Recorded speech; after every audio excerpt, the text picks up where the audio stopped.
show of hands, get a show of hands, who's followed the Cambridge Analytica story over the last couple of weeks? Okay, so most of the audience. And who is familiar with blockchain technology? Show of hands. Okay, and Bitcoin. And now one more, a little bit more advanced, IPFS, storage.io, and decentralized file storage systems like that. Okay, all right, thanks. So really good educated audience. That's what happens when you're in DC. A lot of you guys are way ahead of most of the people we talk to about what we're going to talk about tonight, which is preventing the next Cambridge Analytica. So for people that haven't followed the story, I'm going to give you a little bit of a background about Cambridge Analytica. So Cambridge Analytica is a very, very famous data science company based out of the UK. They actually have nothing to do with the University of Cambridge. The University of Cambridge was very quick to make that clear to everyone. We have nothing to do with them.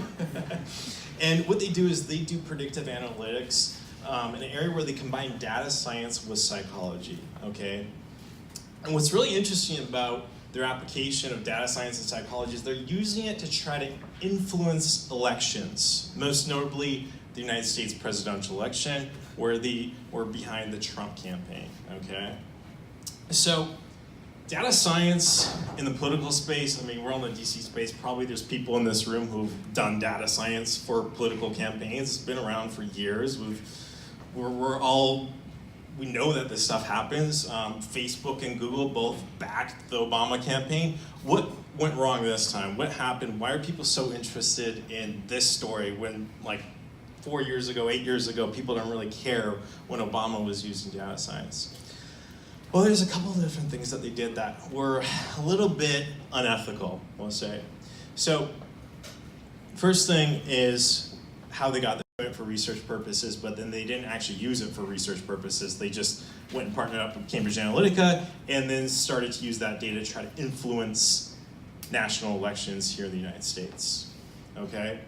Not only that, but the way that they were doing it, they were introducing something called psychographics, which is something that I think a lot of people who hear about data scientists are scared of. It creates a lot of nervousness. When you hear about people using psychology and data to influence mass populations of millions of people to sway elections, that's the kind of stuff that gets people scared about what us as data scientists do on a daily basis. So those are the three reasons why I think this story really blew up. My company, Databook, we just had an article published 2 days ago from the Washington Journal. So what we're seeing, where I see here is not just a one-off incident. Really, it's a pattern of incidents that we've had over the last few years. You had the big LinkedIn data breach. If you haven't reset your password the last 2 years, do it because your password's out there. You could buy it for like 2 Bitcoin. You could buy the entire password data set. Equifax, half of the people in this room, your social security numbers are being traded online. You can use those to, the Equifax data breach, 142 million Americans lost their social security numbers, all their personal identifiable information, huge data breach. And then now we have Cambridge Analytica. So this makes me ask as data scientists, okay, what's next? What's the next big data breach? How bad is the next one going to be? Because it seems to me that every time we have one of these data breaches or one of these stories in the media, it just seems to get worse and worse and worse. And now we're at the point where people are losing faith in our elections and wondering, hey, are we all being manipulated by data scientists? So as a data scientist, that doesn't sound very good to me. So I want to solve this problem. So there's a lot of different ideas that people have on how do we solve this problem. The one that you've seen probably the most of is delete Facebook. And to be honest, like, I'm sure it's a really bad week for the Facebook growth team, but to be honest, it's just gonna be a blip on the radar. I'm sure like there'll be tens of thousands of people that delete their Facebooks, but come on, they have like over 1 billion users. It's not gonna really matter at the end of the day. So stopping using these services is not a really good solution in my opinion. I think we all benefit from these services. I think we'll all continue to benefit from these services. I don't think we should stop using them. So then the next thing people say is, okay, companies like Facebook, companies like Twitter, companies like Instagram, they need to have stronger corporate policies, stronger data controls, and absolutely, they absolutely should. Mind you, since this Facebook story came out, they've changed all their data policies and they're gonna be a lot stricter, and I don't think you're gonna see that kind of data breach coming from Facebook You probably will see it from other companies though, but it's not gonna stop hackers. It's not gonna stop an Equifax data breach. Every single time where you have a whole bunch of data all on one server, it's like a honeypot for every single hacker. The value of that data it's extremely, extremely valuable, and the more data you have, the more of a target you are. So I don't think we're gonna stop having data breaches for as long as we store our data on centralized servers. And then the last thing is more privacy laws, right? So Europe is releasing the biggest data privacy laws we've ever seen in history, GDPR. How many people are familiar with GDPR? Real quick, okay. So just to give you an idea, it basically gives you, the consumers, the right to have access to your data and the right to have your data deleted, okay? So it applies to all European businesses and all American businesses that have European data on their servers. So I think this is really a step in the right direction, but again, I doubt we're gonna see this in the United States for the next few years. It's just gonna be a lot harder to pass here in the US than it is in Europe. So my company, we've been thinking about this problem for a while, and we've been asking ourselves, like, what is the simplest solution to this problem? And what we really believe is the solution is just shifting control of data from the corporations to the consumer. So right now your data is in Facebook's data storages, it's in Twitter's data storages, it's on all these central servers, right, that you have no control over. And they're making billions and billions of dollars off of your data. You know, in 2017, the Economist said that the most valuable resource on the planet is data, and we're giving it out for free every single day. The next question I usually get from people when I tell them that is, okay, how much is my data actually worth, right? So that's a hard question to answer, but some of the estimates out there are that the value per American citizen by 2022 is gonna be $7,500 per year that these companies are making off your data. So when you realize how valuable your data is, how much money these companies are making off your data, it makes you ask yourself, why don't I have control over my old data? Why can't I get the profits from that data and have that money going into my pocket instead of some data broker's pocket?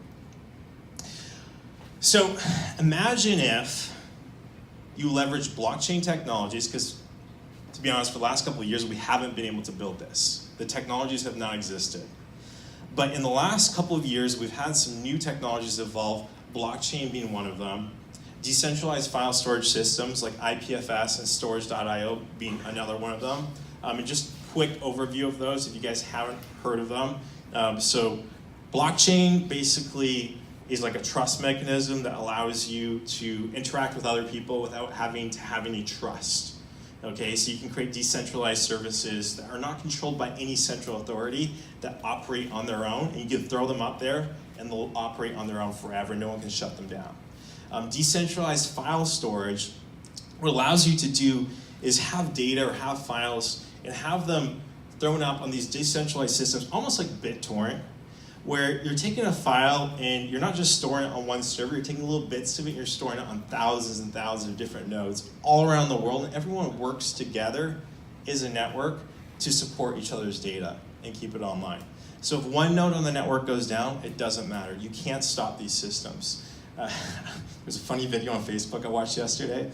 It was underneath it. It said, "This is governments trying to legislate blockchain." It was a guy trying to sweep the ocean. You can't stop these things. Once you get these systems up, they're unstoppable. So we've been thinking, hey, what if we took these technologies, these decentralized technologies, and we built a file storage system for the consumer? The consumer can put all of their data together in one place and they have control over it. And when businesses access it, the consumer decides which businesses have access to their data, which data those businesses have access to, and instead of those businesses paying a data broker, they're going to pay the consumer directly. So people always ask, okay, why would businesses do this, right? What's in it for them? We would go to the top data brokers in the world, Axiom, for example. I'm sure a lot of people in this room have bought data or are buying data from Axiom. They have great data, but it's not that great. It's better than the competition, but the accuracy rate of data from Axiom is only around 50%. So our company, we were just nominated for the AI Onyx Award, which is one of the top awards in AI research. It's being awarded in London in a couple weeks. And the reason why we were nominated for that is not because we build any AI tech. We don't build any AI tech at all. It's because the number one thing that's holding back consumer AI right now is quality of data. And the data brokers can't solve that problem. The only person that can solve that problem is the consumer. The consumer is the only one that can go and take all their data, put it together in one place, and verify that it's real. A third-party entity never will ever be able to do that. So we have to give control to the consumer. We have to have the consumer put their data together in some sort of centralized storage system that they control.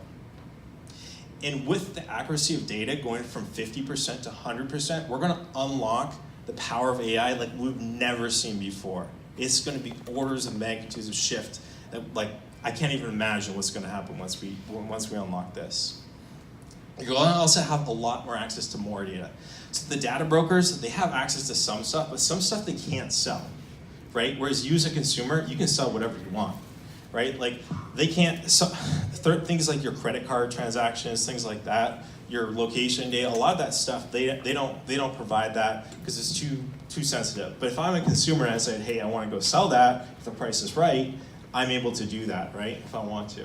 So businesses are going to have access to a lot more data. So better quality, more data, and it's going to be easier to access because companies like our company, we're going to build really easy suites of tools with APIs, with web apps where businesses can go in there and interact with these data sets very easily. And like a first-year computer programmer would be able to get up and running with this in about 15 minutes. So that's what we're doing at Databook. Our product, you'll be able to log in.